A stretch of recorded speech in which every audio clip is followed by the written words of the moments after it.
স্মরণ করছি 2015-16 সালে বাংলাদেশের প্রশাসনের নির্বাচনের বিরুদ্ধে প্রতিবাদ করতে গিয়ে প্রাণ হারিয়েছেন বিরোধী মত এবং পথের যে সকল নেতা কর্মীরা। স্মরণ করছি কোরআন প্রেমিক তাওহীদ জনতার বিক্ষুব্ধ প্রতিবাদে গুলি করে হত্যা করা হয়েছিল যেই শতাধিক বীর শহীদানদেরকে। স্মরণ করছি 2021 সালে মোদী বিরোধী আন্দোলনে শাহাদাত বরণকারী হেফাজতে ইসলামের 26 জন নেতা কর্মীকে। স্মরণ করছি সর্বশেষ জুলাই আগস্ট 2024-এর বিপ্লবে শাহাদাত বরণকারী 2 সহস্রাধিক বাংলার দামাল সন্তানদেরকে,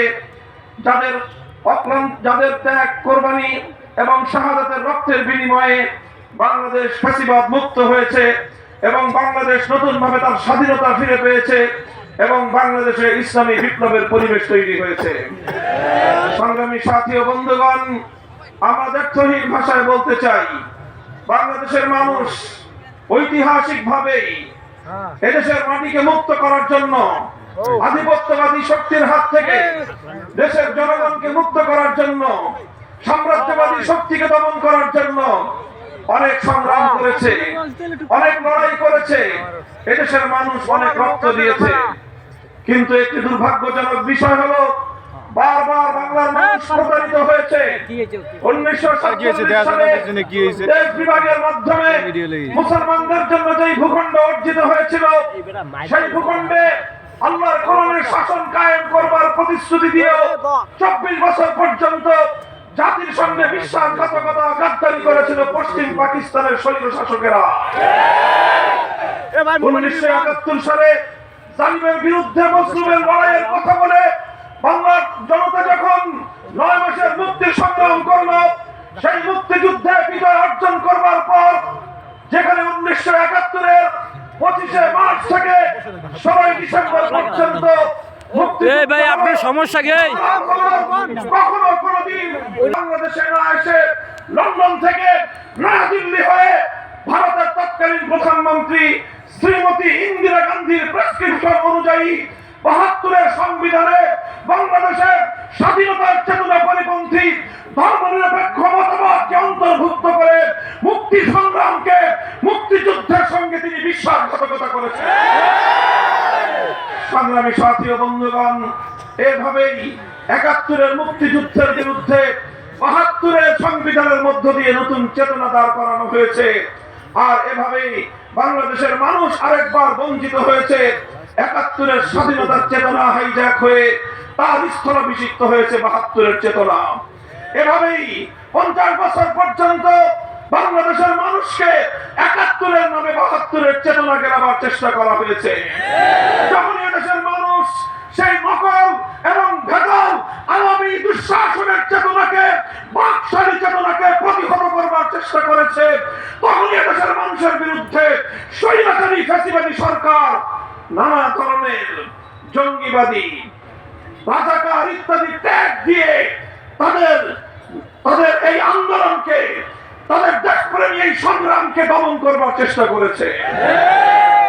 এরপর 15 বছর পর্যন্ত তারা বাংলাদেশটাকে, বাংলাদেশের মানুষকে সব ধরনের এক নম্বর শেখ হাসিনা রাজনীতি করেছে বাংলাদেশে, প্রতিশোধ গ্রহণের রাজনীতি। শেখ হাসিনা বাংলাদেশে রাজনীতি করেছে বিভাজনের রাজনীতি।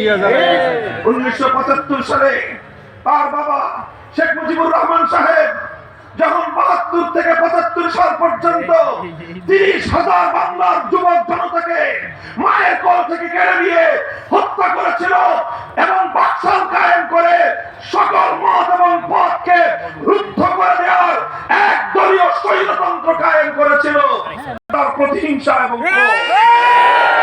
শুধু বাংলাদেশের মানুষই নয়, বরং শেখ হাসিনার রাজনীতিকে নিবিড়ভাবে পর্যবেক্ষণ করলে দেখা যায় সে শুধু দেশের জনগণের কাছ থেকে প্রতিশোধ নেয়নি, সে প্রতিশোধ নিয়েছে আওয়ামী লীগের কাছ থেকেও। কারণ আওয়ামী লীগের প্রতিও শেখ হাসিনার চরম ক্ষোভ ছিল। সে এক বক্তব্যে বলেছিল, 15ই আগস্ট তার বাবার লাশ ধানমন্ডির 32 নম্বরে পড়েছিল দিনের পর দিন। এত বড় দল, লক্ষ লক্ষ নেতা কর্মী, কেউ এগিয়ে আসে নাই, বরং শেখ মুজিবুর রহমানকে হত্যা করার পর আওয়ামী লীগ বাংলাদেশের শাসন ক্ষমতায় অধিষ্ঠিত হয়েছিল। এই জন্য শেখ হাসিনা আওয়ামী লীগের কাছ থেকেই মূলত প্রতিশোধ গ্রহণ করেছে। বলবেন কিভাবে প্রতিশোধ গ্রহণ করেছে? সে এমন কাজ করেছে যাতে এই দেশে আর কোনোদিন আওয়ামী লীগের নাম নিয়ে কেউ রাজনীতি করতে না পারে। আপনি লক্ষ্য করে দেখেন, বাংলাদেশের রাজনীতি যদি আপনারা পর্যবেক্ষণ করেন, অনেক দল, অনেক শাসন জনগণের আন্দোলনের মুখে ক্ষমতা ছাড়তে বাধ্য হয়েছে। 1990 সালে গণ অভ্যুত্থানের মুখে ক্ষমতা ছেড়েছিল হোসেন মোহাম্মদ এরশাদ, কিন্তু দেশ ছেড়ে পালিয়ে যায় নাই, কারাগারে বন্দিত্ব বরণ করেছে। 5 বছর পর্যন্ত অন্ধকার কারা প্রকাশ্যে দিন গুজরান করেছে, কিন্তু দলের নেতা কর্মীদেরকে ছেড়ে দেশ ছেড়ে পালিয়ে যায় না। বেগম খালেদা জিয়া একবার 96 সালে তার পতন ঘটেছে, আরেকবার 2006 সালে তার পতন ঘটেছে। 80 বয়সে জীবন মৃত্যু সন্ধিক্ষণে বছরের পর বছর কারাগারের বন্দিত্বকে বরণ করেছে, দেশ এবং জনগণকে ছেড়ে পালিয়ে যায় না। শেখ হাসিনা কাজটা করলো কি? বলেন, শেখ হাসিনা কাজটা করলো কি? সে এই ঘটনার দুদিন আগেও, 5ই আগস্টের দুদিন আগেও দম্ভ করে বলেছিল শেখ হাসিনা পালায় না। এখন আমি পটুয়াখালীর জনগণকে জিজ্ঞাসা করতে চাই, শেখ হাসিনা পালায় না পালায় না? শেখ হাসিনা পালিয়ে গেল, একবার তার দলের নেতা কর্মীদের কথা চিন্তা করে নাই, একবারও ভাবে নাই। নিজের ছেলে মেয়েকে আগেই দেশের বাইরে নিরাপদে রেখেছে।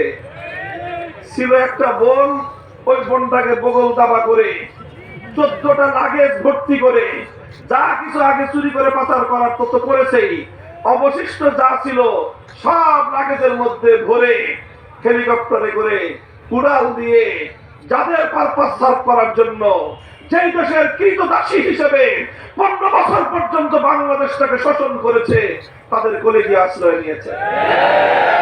আমি জানি না এরপরেও আওয়ামী লীগের লোকজন কিভাবে এই ধরনের একজন ভীরু নেত্রীর নাম উচ্চারণ করে।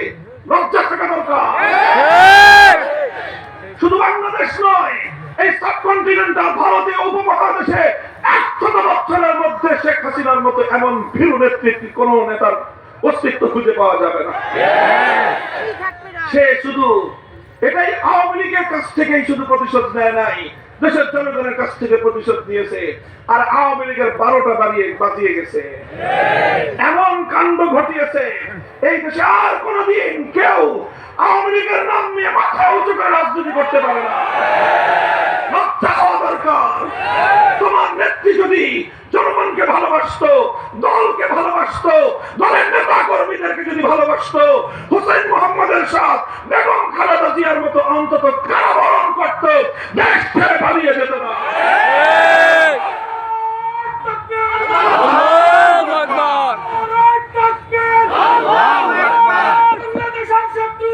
হুশিয়ার শব্দ, হুশিয়ার শব্দ। চেয়েছিল বাংলাদেশকে বিভক্ত করতে। বাংলাদেশে তার রাজনীতির আরেকটা মৌলিক দর্শন ছিল বিভাজনের রাজনীতি। মুক্তিযুদ্ধের পক্ষ বিপক্ষ বলে যারাই তার বিরুদ্ধে প্রতিবাদ করেছে, তাদেরকেই সে রাজাকারের ট্যাগ দিয়েছে। মুক্তিযুদ্ধের সেক্টর কমান্ডার শহীদ জিয়াউর রহমানকে পর্যন্ত সে রাজাকারের ট্যাগ দিতে ভুল করে না।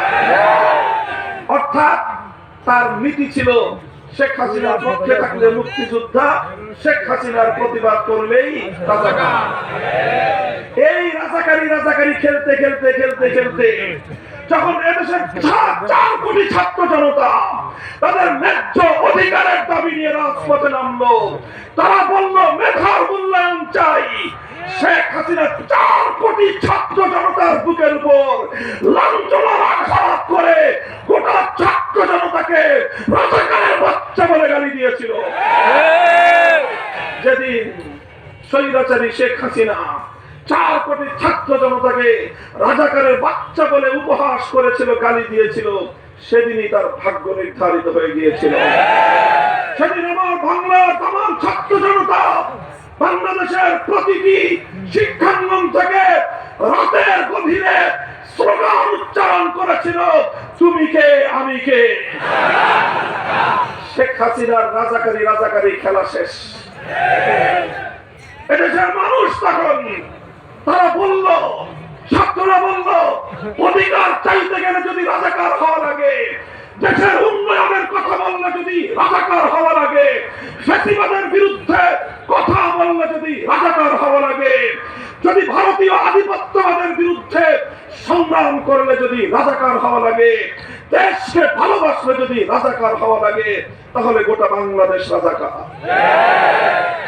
সংগ্রামী সাথী ও বন্ধুগণ, এভাবেই তার বিভাজনের ষড়যন্ত্রের রাজনীতি বাংলার দামাল সন্তানরা ব্যর্থ করে দিয়েছে।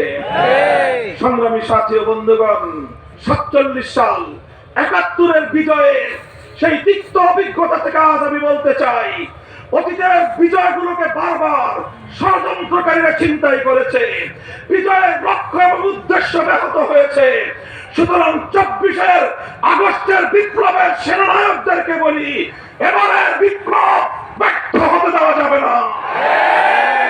বৈষম্য বিরোধী ছাত্র নেতৃবৃন্দকে ধন্যবাদ জানাই। তোমরা সোচ্চার ছিলে, সোচ্চার আছো। আমি আহ্বান জানাবো, আগামী দিনেও দেশ এবং জাতীয় স্বার্থে তোমরা সোচ্চার থাকবে। এদেশের ইসলামী সংগঠনগুলো তোমাদের সাথে থাকবে, এদেশের আলেম সমাজ তোমাদেরকে সহযোগিতা করবে, এদেশের ছাত্র জনতা তোমাদের সাথে আছে। শেখ হাসিনার ষড়যন্ত্রের রাজনীতিকে ব্যর্থ করে দিয়ে জুলাই এবং আগস্টে বাংলাদেশের ছাত্র জনতার নেতৃত্বে অভূতপূর্ব ঐক্য গড়ে উঠেছিল। আপনারা দেখেছেন, প্রতিটি জেলায় জেলায়, প্রতিটি রাজপথে, স্কুল, কলেজ, ইউনিভার্সিটি, আলিয়া মাদ্রাসা, কওমি মাদ্রাসার সব ছাত্ররা হাতে হাত দিয়ে ফাঁসিবাদের মোকাবেলায় রাজপথে দাঁড়িয়ে গিয়েছিল। আর এই বিপ্লবের অন্যতম আরেকটি বৈশিষ্ট্য ছিল, রাজপথে আমরা দেখেছি আমাদের এই সিংহ শার্দুল সন্তানেরা বিপ্লব করছে, সংগ্রাম করছে, স্লোগানে স্লোগানে রাজপথ তারা উত্তপ্ত করে তুলছে। যখনই নামাজের সময় হয়ে যায়, সঙ্গে সঙ্গে ছাত্ররা আল্লাহু আকবার আযানের ধ্বনি দিয়ে পিছ ধারা রাজপথকে যায় নামাজ বানিয়ে আল্লাহর দরবারে সিজদায় লুটিয়ে পড়ে। এরপরে তারা আল্লাহর দরবারে দুহাত তুলে ফরিয়াদ জানিয়ে সাহায্য কামনা করেছে। আমার আল্লাহ সাহায্য করেছেন, 5ই আগস্টের বিপ্লব সাধিত হয়েছে। কাজেই 5ই আগস্টের বিপ্লব পরবর্তী বাংলাদেশে দাঁড়িয়ে ব্যর্থহীন ভাষায় বলতে চাই, দেশ থেকে পালিয়ে গিয়ে বাংলাদেশের স্বার্থ বিরোধী আরেকটি দেশে তোমরা ঘাপটি মেরে বসে থেকে বাংলাদেশের বিরুদ্ধে ষড়যন্ত্রের জাল বুনবার চেষ্টা করছো। ইনশাআল্লাহ বাংলার মানুষ ঐক্যবদ্ধ হবে, তোমাদের ষড়যন্ত্রকে নস্যাৎ করে দেবে। আমি আমাদের পার্শ্ববর্তী, আমাদের প্রতিবেশী দেশ ভারতের বাংলাদেশ নীতির চরম সমালোচনা করছি, নিন্দা জানাচ্ছি। আপনারা 15টা বছর সম্পর্ক করেছেন আওয়ামী লীগের সাথে, সম্পর্ক করেছেন শেখ হাসিনার সাথে, আর শেখ হাসিনাকে সমর্থন করতে গিয়ে বাংলাদেশের মানুষের উপর আপনারা সীমাহীন অন্যায়, অবিচার, জুলুম করেছেন। প্রতিটি ক্ষেত্রে বাংলার মানুষকে তাদের ন্যায্য অধিকার থেকে বঞ্চিত করেছেন, বাংলাদেশের মানুষের ভোটাধিকারকে হরণ করেছেন। আন্তর্জাতিক বিশ্বে বাংলাদেশের মানুষ যেন তাদের ন্যায্য দাবি আদায় করতে না পারে, ভারত রাষ্ট্র তার পথে অন্তরায় হয়ে দাঁড়িয়েছে। এখন ভারতকে তার মাসুল গুনতে হবে। ইতিপূর্বে শ্রীলঙ্কা থেকে বিতাড়িত হয়েছেন, নেপাল থেকে বিতাড়িত হয়েছেন, এমনকি মালদ্বীপ থেকে আপনারা বঞ্চিত, বিতাড়িত, লাঞ্ছিত, লাঠি খেয়েছেন। সর্বশেষ ছিল হারানো ধন, হারানো মানিক বাংলাদেশ। বাংলাদেশে আপনার কৃতদাসী শেখ হাসিনাকে দিয়ে মনে করেছিলেন অনন্তকালের জন্য বাংলাদেশকে লুটে পুটে খাবেন। এই কৃতদাসীকে বাংলার মানুষ তার মনিবের ঘরে পাঠিয়ে দিয়েছে।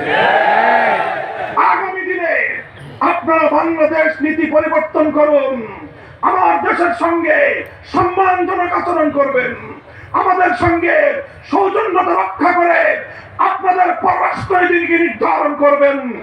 আর যদি আমাদের বাংলাদেশের উপর আবার আধিপত্য চালাবার চেষ্টা করেন, 18 কোটি জনতা একসঙ্গে আপনাদের বিরুদ্ধে রুখে দাঁড়াবে।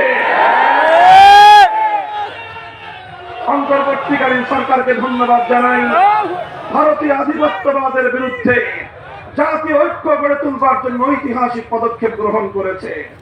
সকল ধর্মমত, হিন্দু, বৌদ্ধ, খ্রিস্টান, মুসলমান সব ধর্মের ধর্মীয় গুরুদেরকে নিয়ে ঐক্য গড়ে তুলেছেন।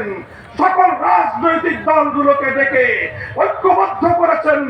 বাংলাদেশের প্রশ্নে আমরা দেখিয়ে দিয়েছি আমাদের মধ্যকার রাজনৈতিক বিরোধ থাকতে পারে, দেশপ্রেমের প্রশ্নে আমরা অভিন্ন এবং ঐক্যবদ্ধ।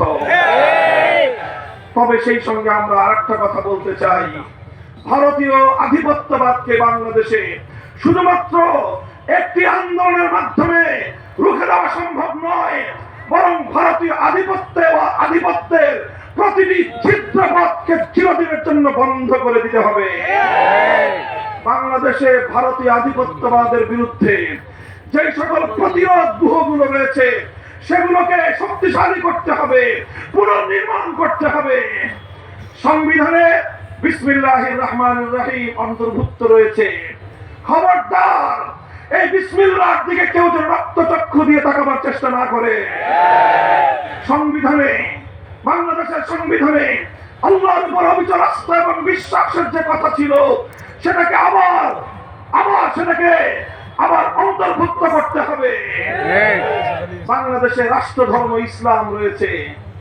অনেকে বলে রাষ্ট্র কি ধর্ম পালন করে, রাষ্ট্রের আবার ধর্মের দরকারটা কি? আমরা তাদেরকে সবিনয়ে জিজ্ঞাসা করতে চাই, রাষ্ট্র কি কথা বলে? রাষ্ট্রের ভাষার দরকারটা ছিল কি?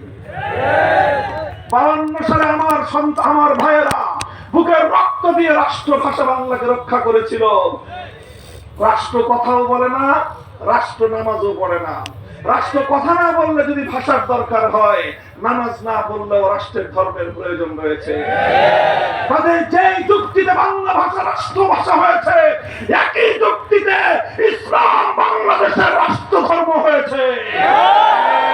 যদি রাষ্ট্র ধর্ম ইসলামের ব্যাপারে কোন ধরনের বিকল্প চিন্তা করা হয়, গোটা বাংলাদেশে বিদ্রোহের আগুন উঠবে, বিদ্রোহের আগুন জ্বলবে।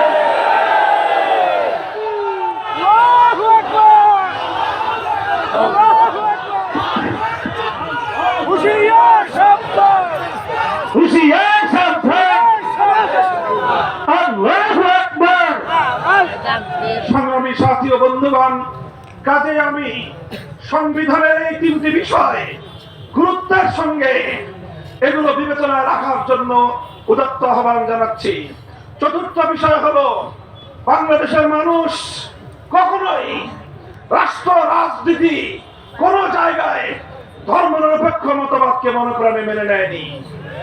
ভারতীয় আধিপত্যবাদের সূত্র ধরে 72 সালে ভারতের প্রধানমন্ত্রীর প্রেসক্রিপশনে ভারতের সংবিধানের মূল নীতিগুলোকে বাংলাদেশের সংবিধানের মূল নীতি বানিয়ে স্বাধীন বাংলাদেশকে ভারত মাতার চরণতলে বলি দেওয়ার ব্যবস্থা করা হয়েছিল।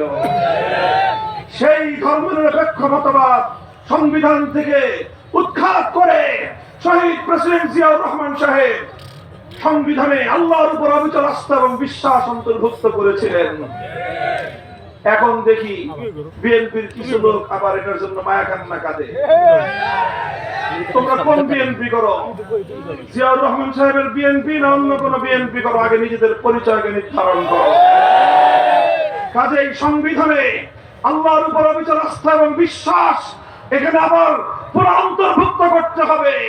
যেই ধর্মনিরপেক্ষ মতবাদ ভারত থেকে আমদানি করা হয়েছিল, ভারতীয় কৃতিদাসীকে যেভাবে ভারতে পাচার করা হয়েছে, তার মূলনীতি ধর্মনিরপেক্ষ মতবাদ নয়াদিল্লিতে আবার পাঠিয়ে দিতে হবে।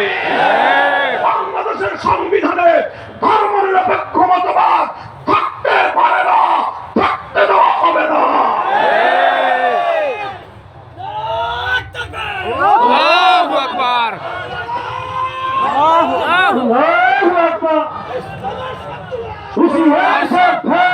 এই স্পষ্ট দাবি হলো, 2টি বিষয়কে আবার সংবিধানের মধ্যে আগের অবস্থায় ফিরিয়ে আনতে হবে। একটি হলো আল্লাহর উপর অবিচল আস্থা এবং বিশ্বাস ফিরিয়ে আনতে হবে। ধর্মনিরপেক্ষ মতবাদ এটাকে সংবিধান থেকে বাতিল করতে হবে। বিসমিল্লাহির রহমানির রহিম, রাষ্ট্রধর্ম ইসলাম, এখানে হাত দেওয়ার কোনো অপচেষ্টা করা হলে সে হাত আমরা ভেঙে গুড়িয়ে দেব। সেই সঙ্গে আমাদের স্পষ্ট প্রস্তাবনা, সংবিধান সংস্কারের যে চলমান প্রক্রিয়া, আপনারা অন্যান্য যা কিছু করছেন প্রতিটি কল্যাণের সঙ্গে আমাদের সমর্থন রয়েছে। সেই সঙ্গে আমরা স্পষ্ট দাবি তুলতে চাই, 90% মুসলমানদের এই বাংলাদেশে সংবিধানে কোন একটি ধারা সংযুক্ত করুন, যেই ধারার মাধ্যমে আমার দেশে কোরআন সুন্নাহ বিরোধী, ইসলাম বিরোধী কোন আইন, নীতিমালা, বিধিমালা কার্যকর হওয়ার পথ মুক্ত হয়ে যাবে। যে কোনো কোরআন সুন্নাহ বিরোধী আইন হোক, যে কোনো নীতিমালা বিধিমালা হোক, সেটা বাংলাদেশে অকার্যকর হবে এমন একটি ধারা সংবিধানে সংযুক্ত করার জোর দাবি জানাচ্ছি। সংগ্রামী সাথী ও বন্ধুগণ, এভাবে আমরা আগস্ট বিপ্লবের পর আমরা স্বপ্ন দেখছি, বাংলাদেশের মানুষ সব রং দেখা শেষ। সোনার বাংলাদেশ দেখেছে, তারপরে নতুন বাংলাদেশ দেখেছে, সবুজ বাংলাদেশ দেখেছে, ডিজিটাল বাংলাদেশও দেখা শেষ। এবার বাংলার মানুষ দেখতে চায় ইসলামের বাংলাদেশ, খেলাফতের বাংলাদেশ।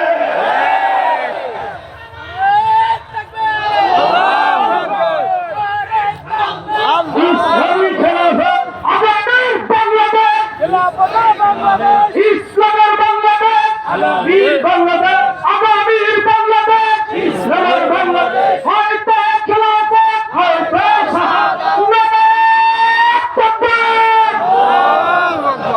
সাথী ও বন্ধুগণ, সেই সাথে অন্তর্বর্তীকালীন সরকারকে উদাত্ত আহ্বান জানাতে চাই।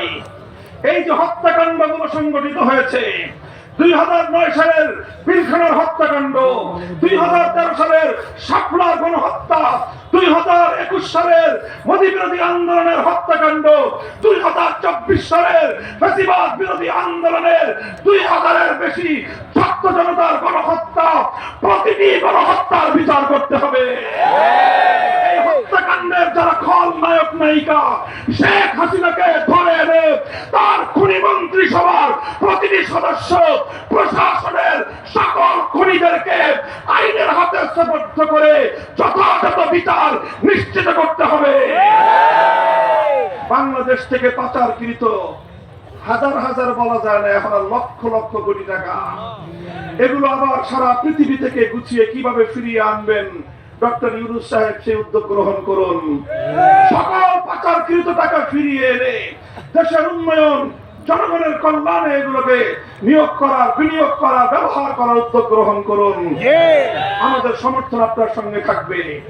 প্রয়োজনীয় সংস্কার কাজে মনোযোগ দেন, প্রয়োজনীয় সংবিধান সংস্কার, নির্বাচন ব্যবস্থা সংস্কার, এই বিষয়গুলো সুসম্পন্ন করুন। প্রশাসনের মধ্যে ঘাপটি মেরে বসে থাকা ফ্যাসিবাদের দোষরদেরকে চিহ্নিত করুন।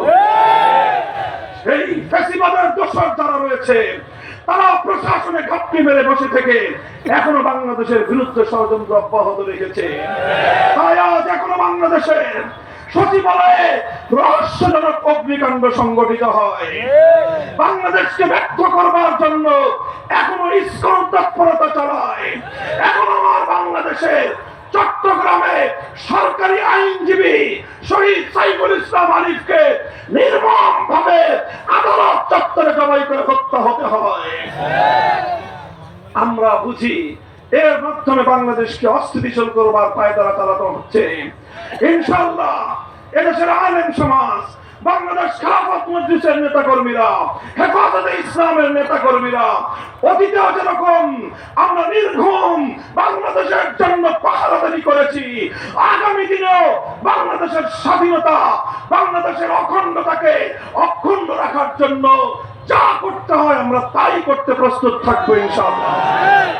সংগ্রামী সাথী ও বন্ধুগণ, সর্বশেষ আমার উদাত্ত আহ্বান, মনে রাখবেন, এই যে ফ্যাসিবাদের মোকাবেলায় রাজপথে যে ঐক্য গড়ে উঠেছে, এই ঐক্যের বিরুদ্ধে যদি কেউ ভূমিকা পালন করে, বাংলার মানুষের আদালতে দাঁড়িয়ে তাকে জবাবদিহিত করতে হবে। বিশেষ করে আমি প্রধান দুই দল বিএনপি এবং জামায়াতে ইসলামীকে লক্ষ্য করে বলি, আপনারা যত দ্রুত যেভাবে নিজেদের মধ্যে পারস্পরিক প্রতিদ্বন্দ্বিতা নয়, আপনারা সংঘাতে আপনারা নিজেরা যেভাবে নিজেদের মধ্যে বাদানুবাদে জড়িয়ে পড়েছেন, এর সুবাদে যদি ফ্যাসিবাদ বাংলাদেশে আবার পুনর্বাসিত হয়, বিএনপি এবং জামাতে ইসলামীকে বাংলাদেশের জনগণ ক্ষমা করবে না।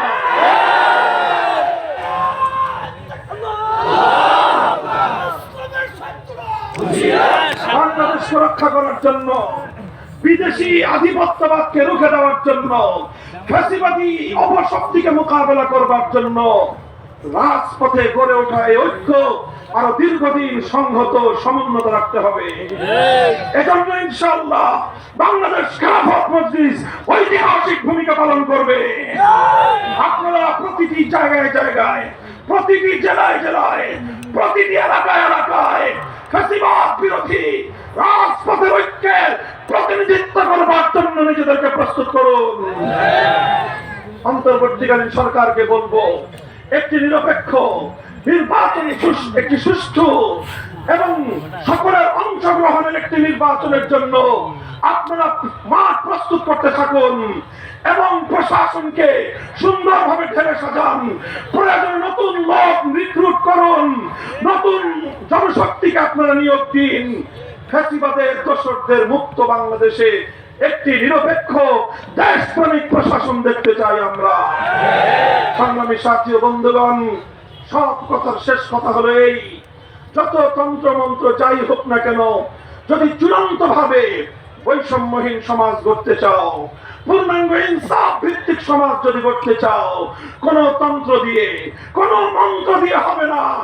একমাত্র আল্লাহ প্রদত্ত রাজনৈতিক বন্দোবস্ত, খেলাফতের রাজনীতি ছাড়া চূড়ান্ত বৈষম্যহীন সমাজ গড়া সম্ভব নয়। তাই আসুন পটুয়াখালীর এই বিশাল জনসমুদ্রকে লক্ষ্য করে আমি উদাত্ত আহ্বান জানাবো। আসুন আমাদের হাতে হাত রাখুন। টেকনাফ থেকে তেঁতুলিয়ায় বাংলাদেশ খেলাফত মজলিস একটি খেলাফত প্রতিষ্ঠার সংগ্রামের নিবেদিতবান কর্মী বাহিনী গড়ে তুলছে। আপনারা এই কর্মী বাহিনীতে যোগদান করবেন ইনশাআল্লাহ। বাংলাদেশ খেলাফত মজলিস এবং তার সহযোগী সংগঠন বাংলাদেশ খেলাফত যুব মজলিস, বাংলাদেশ খেলাফত ছাত্র মজলিস, বাংলাদেশ খেলাফত শ্রমিক মজলিস, আপনারা প্রত্যেকে যার যার স্থান অনুযায়ী সংগঠনগুলোকে অন্তর্ভুক্ত হয়ে আমাদের হাতে হাত রাখুন। আমরা একটি বৈষম্যহীন বাংলাদেশ উপহার দেব ইনশাআল্লাহ।